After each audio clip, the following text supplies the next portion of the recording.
Generation C. Yes. Who is Generation C? Generation C. He knows the exact answer. There are 30 different C's out there. What I'm really clear about is Generation C are the most lost generation in history. There is so much choice for Generation C, young teenagers growing up today, that they kind of don't know where to grasp their identity. They don't know how to define themselves. This is like going into a chocolate shop and there's too many chocolates and you're kind of going, oh my God, can't do it, don't know how to choose. So for them, this whole notion of Bebo and YouTube and MySpace is about them going, this is mine. This is where I define who I am. This is my stuff that I've made. I'm a teenager growing up, and you can't take this away from me. It's not imposed by the outside world. It's my world. And teenagers of all the honing around in cars, or it's just a different way of doing what people have always done growing up. Why aren't these guys picking up the telephone, getting a pen and paper out, writing letters, bringing up their mates, and doing exactly what they do on Bebo and MySpace? Yeah. Why aren't they doing it in a conventional manner? Yeah, great question. Imagine a situation for many people who are, say, 35, 40 now, and their mothers will go, why are you using the telephone when your friend's only next door? Because it's there. Because why wouldn't you?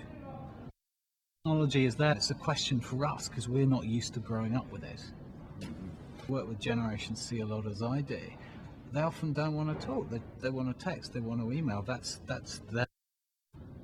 their way of talking. So I think for some it can affect social skills, and I think the question is how that's going to roll out and affect society, civilization, whatever you want to call it. That is going to have a really big impact, and I don't think anybody knows what it is yet.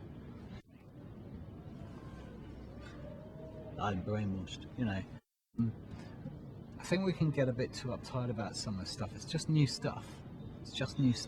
Were you brainwashed by the television? Are you a brainwashed man? We're all...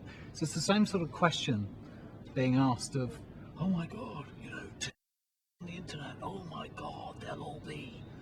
They'll grow up. They'll be human. They'll just have different values and different behaviours. Making bombs. What are some good things? Great things. Positives. There are millions. First of which is people can come together who've never been able to come together before. I was speaking the other day with a guy who's a punk.